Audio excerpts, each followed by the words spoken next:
plupart des pays, et à la suite de Jean-Pierre Guingamp, les migrants et les personnes en quête de protection de l'État sont vus avant tout comme un problème. Et celui-ci est envisagé aujourd'hui par la quasi-totalité des gouvernements du Nord comme ceux du Sud en termes de contrôle. Contrôle des étrangers et contrôle aux frontières.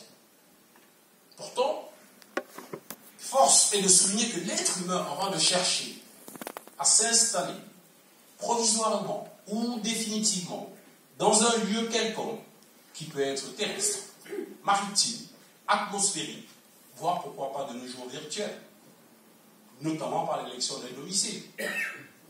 L'être humain est un migrant perpétuel.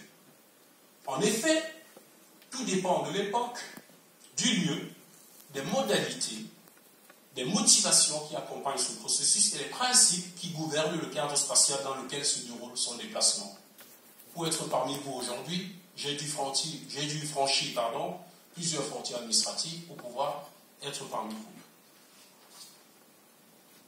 L'essor des migrations humaines comme enjeu de débat de société prend un tournant nouveau avec la formation des États contemporains au XIXe siècle. Comme l'a observé Gérard Noiriel, l'histoire de l'immigration est liée pour l'essentiel au concept d'État-nation. En effet, c'est avec l'avènement de ce dernier, et notamment la consolidation de ses frontières, que la question moderne des migrations humaines se pose sous un autre jour. Sous ce rapport, parler des migrations implique l'existence des frontières, espaces jalousement protégés, dont le franchissement obéit à des règles spécifiques. Le déplacement des non-nationaux dans ces espaces reste conditionné par l'obtention de multiples autorisations. Pour bénéficier de ces sésames, les critères à remplir évoluent et sont constamment évolutifs et varient selon les lieux d'origine et les avoirs financiers des demandeurs. À défaut d'être implicitement dissuasives, ces conditions possèdent chez certains de formalités administratives particulièrement éprouvantes. En se situant dans le cadre territorial des États modernes, l'action de migrer consiste au fait de voyager, de quitter son pays pour un autre, sous l'influence de divers facteurs. Une fois arrivé dans le pays dit d'accueil, on devient immigré. Ou mieux, on en vient à être perçu comme tel, indistinctement de notre propre trajectoire, du fait de la perception dont on est l'objet par les populations dites autochtones. Notre identité passe donc ainsi par la reconnaissance que les autres en ont, par les intentions ou les qualités comme les dards qu'ils nous attribuent. Cette vision apparaît cependant réductrice, et ce pour au moins deux raisons fondamentales. Premièrement, tous ceux qui quittent un pays pour un autre ne le font pas nécessairement dans le but de s'établir dans le pays d'arrivée. De plus, avoir les parents qui sont nés à l'étranger, qui sont venus par exemple en Belgique et qui y vivent définitivement, est-ce que ça fait nécessairement de leurs enfants des immigrés?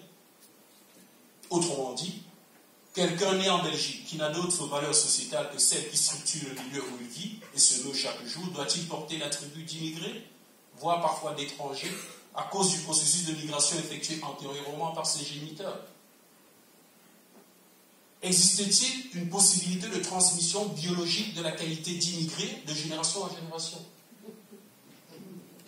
Que ce soit au niveau statistique, mais aussi politique, une autre question est de savoir jusqu'à quel point peut-on amalgamer des migrants récents et des migrants d'ancienne implantation.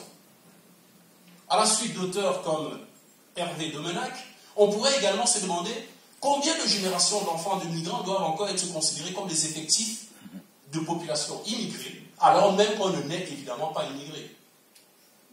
Ce qui revient à se demander en définitive, mais qui est migrant et qui ne l'est pas? Selon quelle population de référence?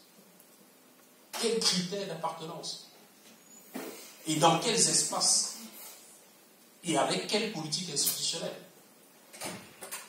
D'un autre côté, rattacher le processus de migration au seul processus de franchissement de frontières extérieures de l'État consiste à escamoter d'autres formes migratoires, notamment des multiples mouvements de population qui ont lieu sur le territoire national des États.